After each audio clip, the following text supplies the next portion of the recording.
I lost my parents suddenly and was engulfed in deep grief. To me, in that state, my mother-in-law proclaimed, "No need to worry, I will make my home in your parents' residence." In this way, without my consent, my mother-in-law ended up living in my parents' house on her own accord. No matter how much I begged, she showed no intention of leaving.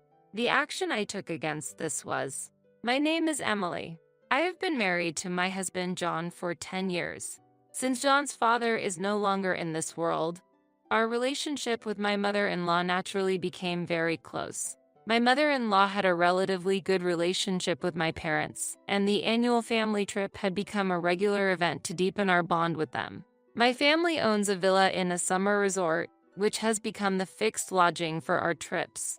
My mother-in-law was very fond of this villa, always saying with emotion, "I want to live here." However, those peaceful days came to an abrupt end. My parents passed away involved in an accident. The shock made it impossible for me to go to work, and I fell into mild depression. During this time, my husband, John, silently continued to support me. As I began to truly accept my parents' passing, John started saying, "To be honest, there's been a lawyer wanting to discuss inheritance matters for a while now. I asked them to wait until Emily felt emotionally stable. Is it okay to talk about it now?" It seems that the inheritance issue was put on hold by the lawyer until I was mentally stable. I deeply appreciated my husband's thoughtfulness and contacted the lawyer. The lawyer kindly made his way to our home. "Since Emily is the only child and the other relatives have already passed away, you are the sole heir," he explained, detailing my parents' estate. At that moment, the doorbell rang. The visitor was my mother-in-law. "Hello. I heard you have recovered, so I thought I'd drop by.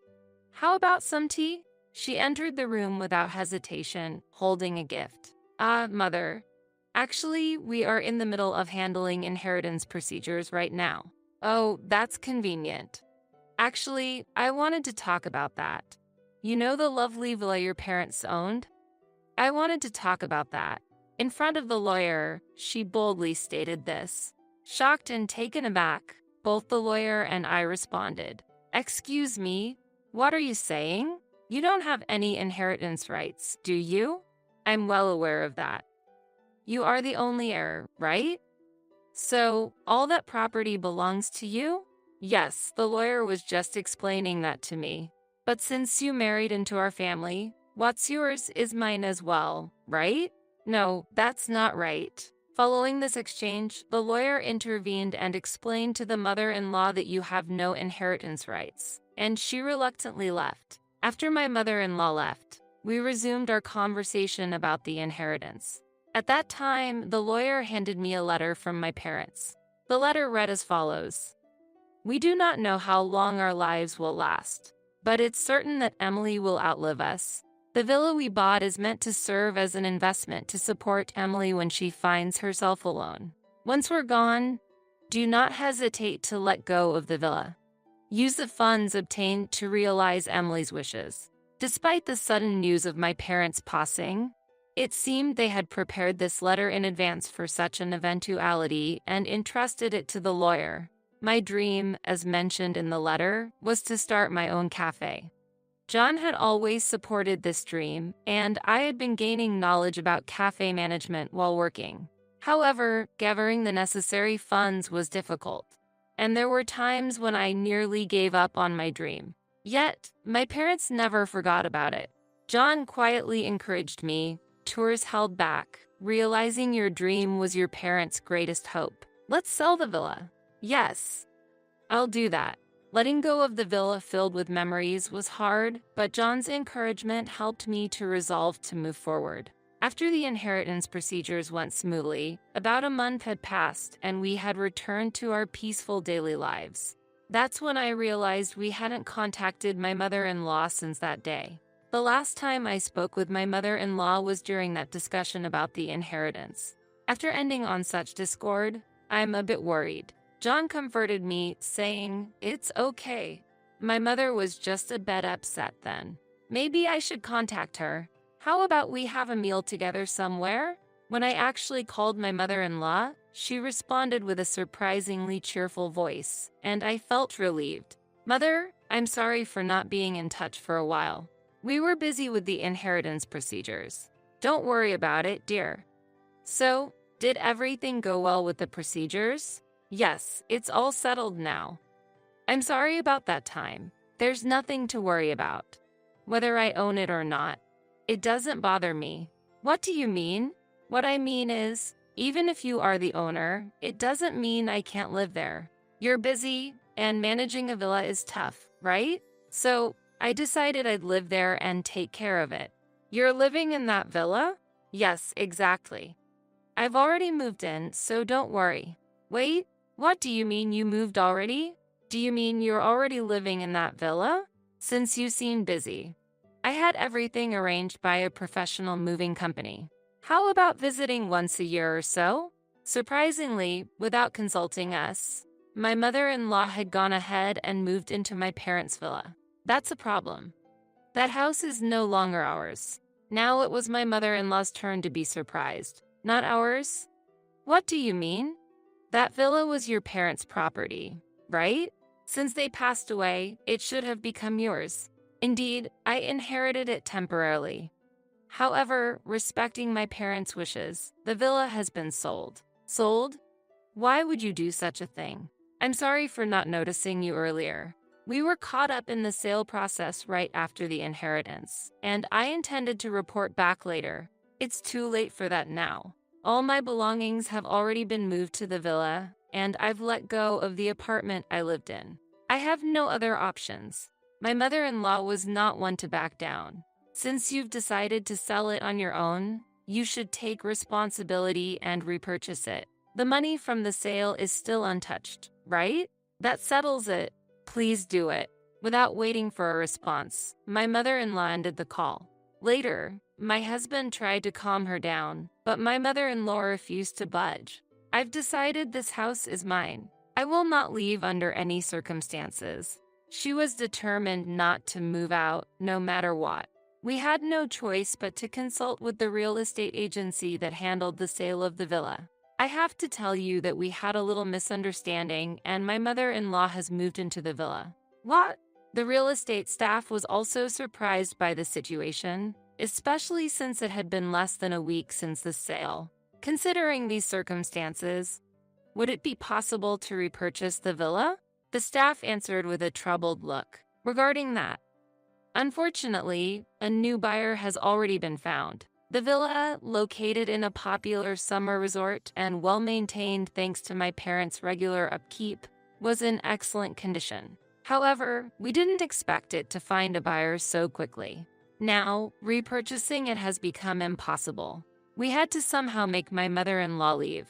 In a panic, we contacted my mother-in-law. Mother, the villa has already been purchased by someone new. There's a new owner now. What? You mean it can be repurchased? That's correct. Therefore, it's necessary for you to leave as soon as possible. I can't accept that. Unless you find me another place to stay. Why should I have to do that? You want me to leave, right? The least thing you can do is to help me with that. I can't do that. If we had the means, we wouldn't have sold the villa in the first place. Maybe you should consider repurchasing your original home and moving back there? In any case, the villa now belongs to someone else. We need you to leave as soon as possible. I ended the call with my voice raised. Regardless of her being my mother-in-law, she can't just live on someone else's property. This needs to be resolved quickly. However, I hadn't fully grasped my mother-in-law's true nature yet. A week later, my mother-in-law contacted me again. Emily, the keys to the house aren't working. The keys to the house. Didn't you manage to repurchase your original home? What are you talking about? I'm talking about the keys to your villa. What? You haven't left the villa yet. It appeared that my mother-in-law had ignored my warnings and continued to stay at the villa. Indeed, the real estate agency had mentioned changing the locks when we handed over the villa. It seems the locks were changed while my mother-in-law was out, leaving her locked out with no way to access the villa, even with a spare key. I can't get inside now. Do something immediately. That's not possible. The property has already been sold, and the real estate agency is in charge of the keys. Changing the locks means the new owner could arrive at any time. Please, you must leave as soon as possible. Do you intend to throw a frail old woman out on the streets? I have nowhere else to go. I know you gave up your original residence and moved to the villa. Moreover, without the keys, I can't even organize my belongings in the room. To leave, I first need a proper set of keys that work. So, you're saying if you get the keys, you'll organize your belongings and leave promptly? Yes, if I get the keys. I'll start arranging for my move right away. Understood. Before my mother-in-law could change her mind, I quickly contacted the real estate agency and managed to get a spare key. I immediately went to the villa and handed the keys to my mother-in-law. As promised, please organize your belongings and leave immediately. Yes, I'll proceed with the move as promised. However, despite daily check-ins, her responses remained vague, indicating a lack of intent to leave the villa. My patience was wearing thin. Mother, are you really preparing to move? To my query, my mother-in-law coolly replied, yes, of course. But you know, it takes time to prepare at my age. I can't say how much time I'll need. Taking time. You know the new owner is arriving soon, right? Feel free to come and see. The new owner wouldn't dare to evict an elderly woman from her home. No matter how many times they come, I'll send them out. I felt trapped. My mother-in-law never intended to leave the villa in the first place. She tricked me into getting a new key for her. From that moment on, my mother-in-law became a clear adversary. However, I couldn't think of a solution to make her leave. After a week of anguish, John, who was also troubled by the same problem, urgently called me over to his computer. Emily, look at this. He pointed to a video by a popular YouTube creator. Incredibly, it was our parents' villa on the screen. The YouTuber had purchased the cabin as a video editing workspace, but an unknown elderly woman was living there, and they had turned the incident into an entertaining video. The video even captured my mother-in-law chasing away the YouTuber with a menacing look. We immediately contacted my mother-in-law. Mom, a YouTube creator visited the villa, didn't they? Who are you talking about? My mother-in-law seemed to have no idea who the new owner was. She was completely unaware that she had been featured on YouTube and watched by many. Someone claiming to be the property owner came to visit, right? What was discussed during their visit? Yes, they came by the other day, but I drove them away. They were fussing about it being illegal, but so what? Once I'm living here, it's my place. Were you asked anything specific when you drove them away? They did say something about being the owner and what I'm doing is illegal. If I didn't leave, they would make it public in a video. And how did you respond? I told them to do as they like. Being filmed doesn't bother me at all. So, you basically gave permission for the filming? It wasn't much of a problem. John then explained the gravity of the situation to her, including the fact that the owner was a well-known YouTube content creator and that her face was now exposed to the world as a result of her consent to the filming. My mother-in-law was shocked to realize that her image was being seen by people all over the world. What? People all around the world are seeing my face? By the time she realized it, it was already too late. The video of my mother-in-law rudely and selfishly driving away the YouTube creator sparked outrage among the video's fans. The villa's location was quickly identified, leading to protesters gathering daily in front of the villa. Unable to withstand the constant visits and protests from fans, my mother-in-law finally fled the villa. Emily, I've fled the villa. Can I take refuge at your place for a while? I refuse. I can't let you stay with us. Why not? How can you abandon a parent in trouble? Who do you think caused this situation? You are now publicly known as a self-centered and inconsiderate person. Being associated with you could bring us trouble as well. If I had known the person was famous, I would have left sooner. That's exactly the problem with your self-centeredness. It's a nuisance to stay in someone else's home without permission, no matter who it is.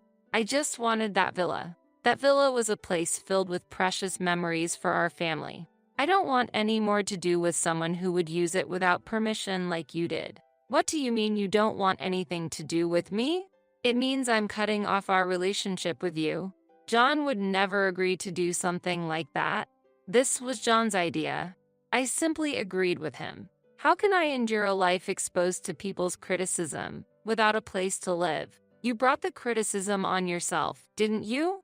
I asked you to leave many times, but you wouldn't listen. Now it's too convenient for you to ask for help. Faced with my decision, my mother-in-law finally gave up and left. She continues to move from one short-stay apartment to another, afraid of being recognized by people who know her. It won't be long before her savings run out. When we went to collect my mother-in-law's belongings, we took the opportunity to apologize to the YouTube creator. The YouTube creator, far from being angry, showed empathy towards us and offered words of encouragement, saying, "Don't worry about it." The video had gained attention and increased views, and he actually thanked and comforted us for it. Years passed, and with the funds from the sale of the villa, I finally managed to open the cafe I had always dreamed of. Fortunately, the cafe was busy from the first day of opening. "Hey, look at this!" John showed me a video made by the YouTube creator. The video featured the cafe I had opened. As I was surprised, John shared a secret with me. Actually, I've been in touch with him from time to time after that incident. I talked about your dream of opening a cafe, so he must have decided to feature it to help us out. Thanks to my parents' villa, which made the connection with the YouTube creator. Thanks to his support, my cafe is doing well in sales. I'm sure my parents are happy for us in heaven. One day, I suddenly found out that my husband was having an affair. Busy with caring for my father-in-law, who suffers from dementia, and raising my young daughter, I had no idea that my husband had been cheating. It seems that my husband had already decided to marry his mistress and was considering divorcing me beforehand. Faced with such a cruel reality, I felt like I couldn't bear it. "Since it'll cause problems for my second marriage, you take care of the kid and dad." He said this to me without warning, despite the shock I was still going through. I have nothing but regret when I think about how we got to this situation. Even though I continued to care for my father-in-law, for the sake of my husband whom I loved. How could he have an affair? Was I just some convenient housekeeper? If he really feels that way, then he's worse than I thought. However, back then, we didn't know what kind of ending awaited us. I am Melanie Stewart. I'm 35 years old, a homemaker, and I handle the daily chores at my in-laws' house. My family consists of my husband, Greg, our 4-year-old daughter, Erin, and my father-in-law, making us a family of 4. Early in our marriage, my husband and I lived in an apartment, and I had been working full-time. However, my mother-in-law passed away 6 months after I gave birth to our daughter. I can't leave my dad alone, not now that he's by himself. My husband said, so we moved into his parents' house. About 3 years have passed since we moved in, and I've gotten used to life here, but these past few months have brought significant changes to my life. That is, I went from being a working woman to a full-time homemaker. After moving to my in-laws' house, I still continued working at the same place as before. But one day, about 3 months ago, while I was cleaning up after a meal, my father-in-law asked me a question. "Melanie, what day is it today?" "Huh? Today? It's the 3rd. Right. It's Thursday, isn't it?" "Yes, that's right." "No, it's Friday today. Look, it's written on the calendar over there." "Is that so?" "Sorry, I've been forgetting the days lately." At that time, I thought my father-in-law had just made a simple mistake. However, his behavior worsened day by day. He wanted to eat again right after finishing a meal, or he forgot where he put things. Clearly, the situation was not normal. Worried, I suggested that he see a doctor, but he kindly refused, and I couldn't say anything else. I couldn't take care of my father-in-law by myself. His symptoms might worsen, but I couldn't just overlook this and do nothing about it. So, I decided to tell my husband Greg about my father-in-law's condition. Since my husband always leaves home earlier than me and returns after my father-in-law has already gone to bed, he didn't know about his father's condition. In other words, my husband was not aware of my father-in-law's daily life. Usually, I would go to bed earlier with my daughter, but that night, I decided to stay awake, waiting for my husband to return home. Just after 1 a.m., I finally heard the sound of the front door opening. "Melanie, why are you still up?" My husband looked surprised to see me as he entered the living room. Seeing him roused me from my sleepiness, and I immediately started talking about my father-in-law. "There's something about your dad I need to talk about." "My dad? What happened?" "Your father's behavior has been strange lately. He's losing track of dates, asking about meals right after eating, and he's becoming very forgetful. It's not just ordinary forgetfulness, really." "What? My dad is finally losing it?" "Huh. Well, he is over 70. Maybe that's just how it is. This is serious. We should take him to the hospital." As soon as I mentioned the hospital, my husband's expression changed. He was obviously displeased. He sighed heavily and then said in a reluctant tone, "The hospital? Aren't you overreacting? He's just a little forgetful." "No, I'm telling you, it's not just forgetfulness. Something is clearly wrong." "Well then, how about you take my dad to the hospital? I'm too busy with work. Please, just handle it yourself." I had planned to do that, but your dad refused when I asked him. So I thought I needed your support. If my dad doesn't want to go to the hospital, there's no need to force him. I'd appreciate it if you didn't indulge in self-satisfaction though. After saying that, Greg grabbed a beer from the fridge and started using his smartphone. When he gets like this, my words don't reach him. "I'm going to bed. Good night." I didn't get a reply, and I quietly left the living room with a sigh. I kept regularly checking with my father-in-law, but he stubbornly refused to go to the hospital. My father-in-law didn't always show symptoms of dementia. There were moments when he was very lucid. I wondered if it would be better to keep an eye on him at home for a while longer. Then one day, my father-in-law spoke to me with a serious expression. "Melanie, I need to talk to you." "What's wrong?" "Melanie, you've noticed my behavior has been abnormal lately, haven't you?" "Well, sometimes I feel strange about it myself. So, I hate to ask, but could you consider quitting your job and staying at home?" "Excuse me?" I was momentarily speechless at his unexpected request. I never dreamed he would ask me that. "What do you mean?" As I asked, confused, he answered with heavy words. "When everyone's away during the day, I've started to feel a bit scared to be alone. I'll manage the living expenses. So can I ask you to do this? But we should go to the hospital first." "Melanie, you were just saying, the atmosphere at work has changed, and it's hard to be there now, right? Maybe this is a chance to quit and look for a new job. I'd like you to consider taking a break from work, even temporarily." Please, Melanie. I can't ask anyone else." Seeing my father-in-law pleading desperately, I was at a loss for words. Also, truthfully, I had been wanting to quit my job.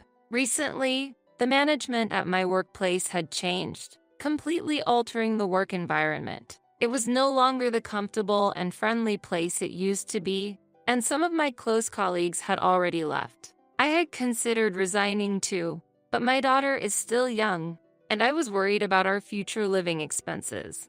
I knew that I needed to keep working. However, searching for a new job while continuing my current one was not an easy task. Given these circumstances, my father-in-law's proposal seemed very appealing. With his financial support, I could have time to look for a new job. Sensing my hesitation, he continued in a warm voice. "Once you find a new job, Melanie, I'll go to the hospital and, if necessary, move into a facility."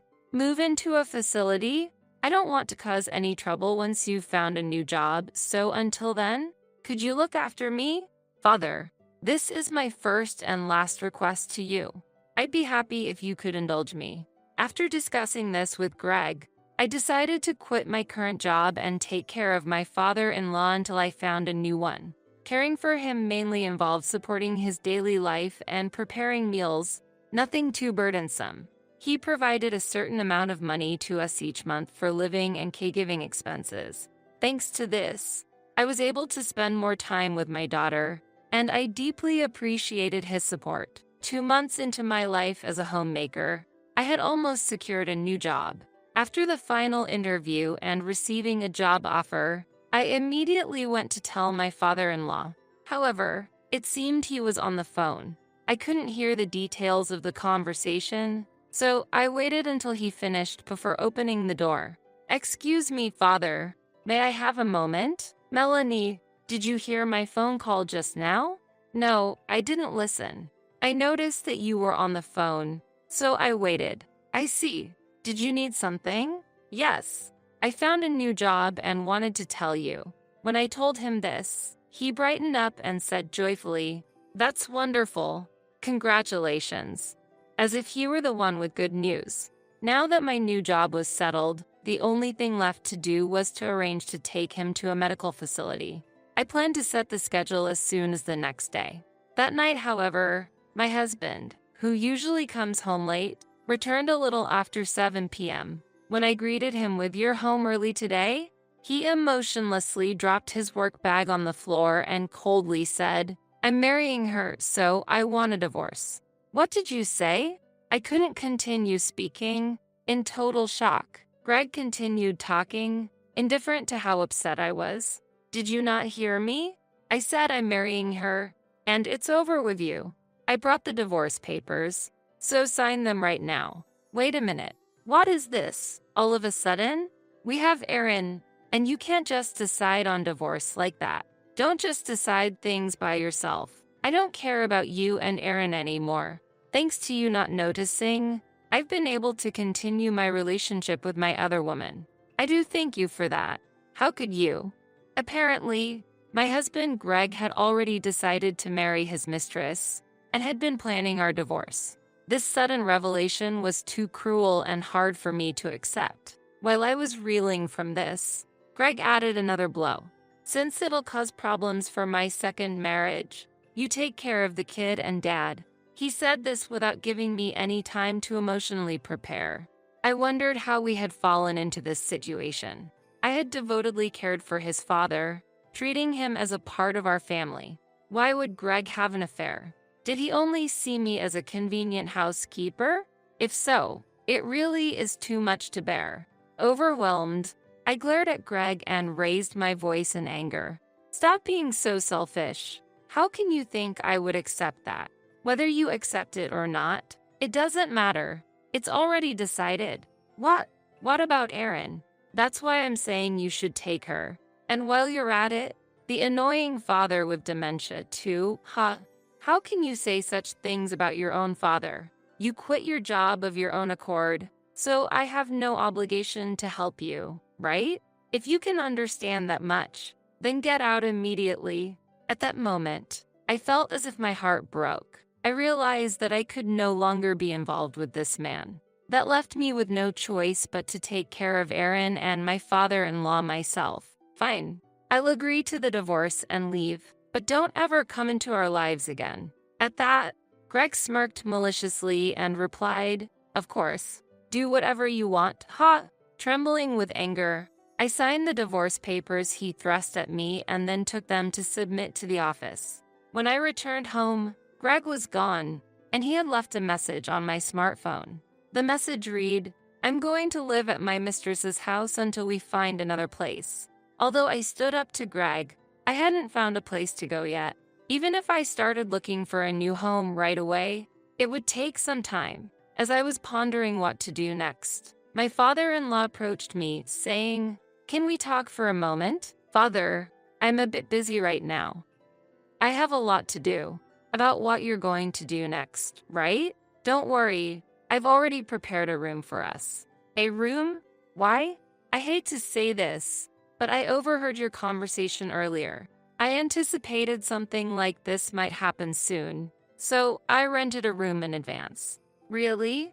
If you look at these, you'll understand," he said, pulling out several photographs from a brown envelope. The photos showed Greg cheating with an unknown woman. "Father, what is this?" "I'm sorry. Actually, I had suspected my son's infidelity for a while." "What do you mean?" I asked in surprise. Listening to my father-in-law, he explained that a few months ago, he woke up late at night to go to the bathroom and accidentally discovered Greg talking on the phone with his mistress. After that, my father-in-law had one of his friends who works at a detective agency investigate Greg's affair. To prepare for a potential divorce, my father-in-law pretended to have dementia, urged me to improve my work situation, and recommended I change jobs. He secretly planned all this, not revealing Greg's infidelity until my life had become stable enough to handle it. He had even prepared an apartment in advance of any unforeseen circumstances. A $3 million tower mansion with significant asset value. He had been investing for a while and used the insurance money from my mother-in-law's death for our sake. Father, I can't thank you enough for all this. Don't mention it, Melanie. I should be the one thanking you for making my days enjoyable. That's so. Come on, let's move out. He thinks I've lost my mind, so now it's time for a counterattack, he whispered, revealing his plan to me. I was shocked by the surprising contents, but he smiled mischievously, as if plotting something. Then, 2 weeks later, when I contacted Greg after moving, I immediately got an angry call. Before I could start speaking, Greg shouted at me, "What is this? What are you planning? Don't yell so loudly." I calmly responded, "What's going on? Answer me." He continued furiously, "Why are you so angry?" I asked quietly, "Don't mess with me. How did you destroy my family home?" Greg raged. This was the scheme my father-in-law had told me about. The plan was to demolish Greg's family's house, making it impossible for him to return. In his confusion, I revealed the truth to him. "You blame me, but this wasn't my doing. It was your father's." "What? Why would he do that? He's supposed to be senile, isn't he?" Greg argued. "That was all a lie." "A lie? What do you mean? Your father knew about your infidelity and pretended to have dementia to protect me." "What? It was all an act. You set me up," Greg yelled over the phone.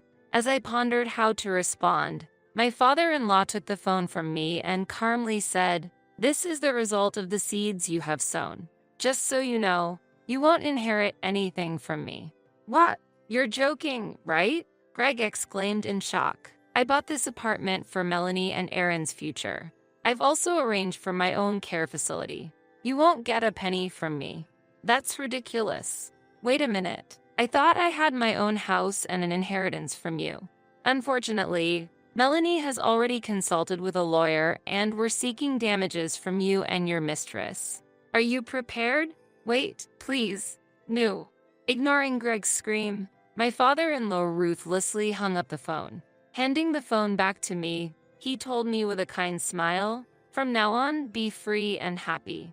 Afterwards, we filed to receive damages through a lawyer from Greg and his mistress, who it turns out was his subordinate at work. Both were transferred to separate branches, resulting in significant salary cuts. Despite their requests that we lower the amount of damages, I firmly refused. Meanwhile, my daughter and I are living comfortably in the apartment that my father-in-law prepared for us. It's conveniently located near the station, making it easy to commute to my new job. Unbeknownst to us, my father-in-law had arranged to move into a facility by himself, where he's now living enjoyably with his new friends. We visit him several times a month, talking and feeling reassured at seeing him so happy. Grateful for everything that my father-in-law has done for us, my daughter and I plan to continue our happy lives together.